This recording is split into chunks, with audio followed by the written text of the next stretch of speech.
আসছে সামনে। একটি হাদিসে আপনারা সবাই শুনেছেন, নবীজি সাল্লাল্লাহু আলাইহি সাল্লাম বলেছেন স্বর্ণের অক্ষরে এটাকে লিখে রাখবার মতো। তিনি বলেছেন, আলা উখবিরুকুম বিআহলিল জান্নাহ, ওহে লোক সকল, তোমাদেরকে কি আমি বলে দিব না জান্নাতি মানুষ কারা? আপনারা জানতে চান জান্নাতি কারা? জানতে চান ভাই? আল্লাহু আকবার। আল্লাহ আমাদের সবাইকে জান্নাতি হওয়ার তৌফিক দান করুন। নবীজি বলেছেন, আলা উখবিরুকুম বিআহলিল জান্নাহ, তোমাদেরকে কি আমি জান্নাতি মানুষদের কথা বলে দিব না কারা জান্নাতি হবেন, তাদের মার্কা কি হবে, আলামত কি হবে? ভাইরা আমার, নবীজি সাল্লাল্লাহু আলাইহি সাল্লাম বলেছেন, দেখুন জান্নাতি মানুষের মার্কা কি, আলামত কি।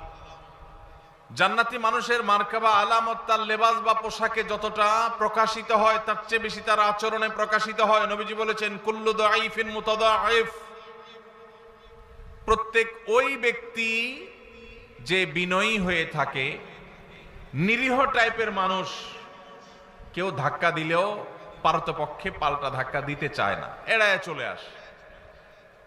কেউ তাকে চরম অপমান করছে, সে চাইলে প্রতিশোধ নিতে পারে, কিন্তু মাথাটাকে নিচু করে সে জায়গা থেকে সরে যায়। এরকম লোক কিছু লোক আছে না নাই? আমাদের সমাজ তাদেরকে বোকাশোকা মনে করে, আমাদের সমাজ তাদেরকে দুর্বল মনে করে, আমাদের সমাজ তাকে নিরীহ এবং অসহায় মনে করে, বেকুব বা নির্বোধ মনে করতে পারে সমাজ। কিন্তু আল্লাহর নবী বলছেন, এই মানুষগুলো তাদের যদি ঈমান, বেসিক যে বিষয়গুলো আছে, ফরজ বিধানগুলো আছে, সেগুলো যদি তারা ঠিকঠাক মতো পালন করে থাকে, তাহলে এই লোকগুলো জান্নাতি হওয়ার সম্ভাবনা অনেক জোরালো। ভাইরা আমার, বিনয়ী বা নিরীহ মানুষ আমাদের সমাজে পরিমাণে কম না বেশি? কম। আর এর বিপরীতে একই হাদিসে নবীজি বলেছেন, আলা উখবিরুকুম বিআহলিন নার, তোমাদের কি আমি বলে দিব না যে জাহান্নামী কারা হবে, কারা জাহান্নামে যাবে, তাদের মার্কা কি বলে দিব? নবীজি সাল্লাল্লাহু আলাইহি সাল্লামকে যখন বলা হলো, হ্যাঁ আল্লাহর রাসূল অবশ্যই বলুন, তখন তিনি বলেছেন, কুল্লু উতুল্লিন জাওয়াজিন মুস্তাকবির, গোয়ার কিসিমের মানুষ, ঘাড় মোটা, তেড়া, রূঢ় স্বভাবের, শক্ত প্রকৃতির, দিলের ভিতরে কোনো নরম নাই, কোমলতা নাই, কোনো প্রকার বিনম্রতা নাই, মমতা নাই, যেটাকে বলা হয় শক্ত হৃদয়ের, শক্ত মনের মানুষ আছে না নাই? অহংকারী, তার ভিতরে কোনো বিনয় নাই, সব সময় তেড়া তেড়া কথা বলে, সব সময় গোড়ার মতো গায়ের জোর দেখায়, আছে না নাই? আমাদের দেশে কখনো রাজনৈতিক পাওয়ারে, কখনো টাকার জোরে, কখনো ক্ষমতার জোরে, কখনো বাপ চাচার দাপটে, মামু খালুর দাপটে মানুষ অহংকারী হয়, হয় কি হয় না? আবার অনেক সময় কোনো কারণ ছাড়াও মানুষ অহংকারী হয়। নবীজি সাল্লাল্লাহু আলাইহি সাল্লাম বলেছেন, আল্লাহর সবচেয়ে ঘৃণিত মানুষ হলো যে অহংকার করার মতো কিছু নাই, অথচ তারপরও সেও অহংকার করে।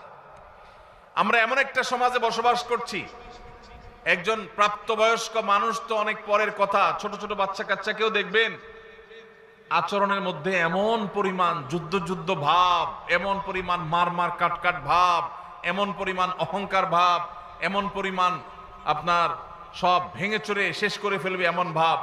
ঘরে ঘরে দেখবেন বাচ্চাদের মধ্যে টেন্ডেন্সি আসছে না, আসে নাই?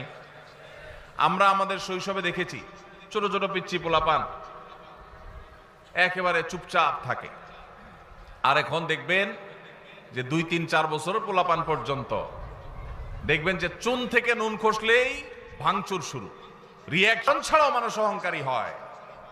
নবীজি সাল্লাল্লাহু আলাইহি সাল্লাম বলেছেন, আল্লাহর সবচেয়ে ঘৃণিত মানুষ হলো যে অহংকার করার মতো কিছু নাই, অথচ তারপরও সেও অহংকার করে। আমরা এমন একটা সমাজে বসবাস করছি, একজন প্রাপ্তবয়স্ক মানুষ তো অনেক পরের কথা, ছোট ছোট বাচ্চা কাচ্চাকেও দেখবেন আচরণের মধ্যে এমন পরিমাণ যুদ্ধ যুদ্ধ ভাব, এমন পরিমাণ মার মার কাট কাট ভাব, এমন পরিমাণ অহংকার ভাব, এমন পরিমাণ আপনার সব ভেঙে চুরে শেষ করে ফেলবে এমন ভাব। ঘরে ঘরে দেখবেন বাচ্চাদের মধ্যে টেন্ডেন্সি আসছে না, আসে নাই?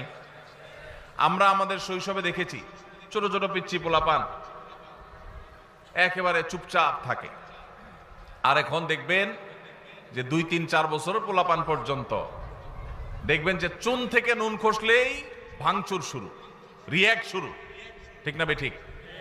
বাপমা পর্যন্ত তাদের সেই দুঃস্বভাবকে রোগ মনে করে না, তারা আবার অহংকার করে অনেক রাগী, অনেক রাগী। যেভাবে বলে তাতে মনে হয় যে বাপমা এটাতে অনেক গর্বিত, মানে তার মধ্যে ব্যাটাগিরি অনেক বেশি। আসলে যে বাচ্চা মোটামুটি রুগী হয়ে রয়েছে নানা কারণে, সেটা বোঝার মতো ক্ষমতা মা বাপের।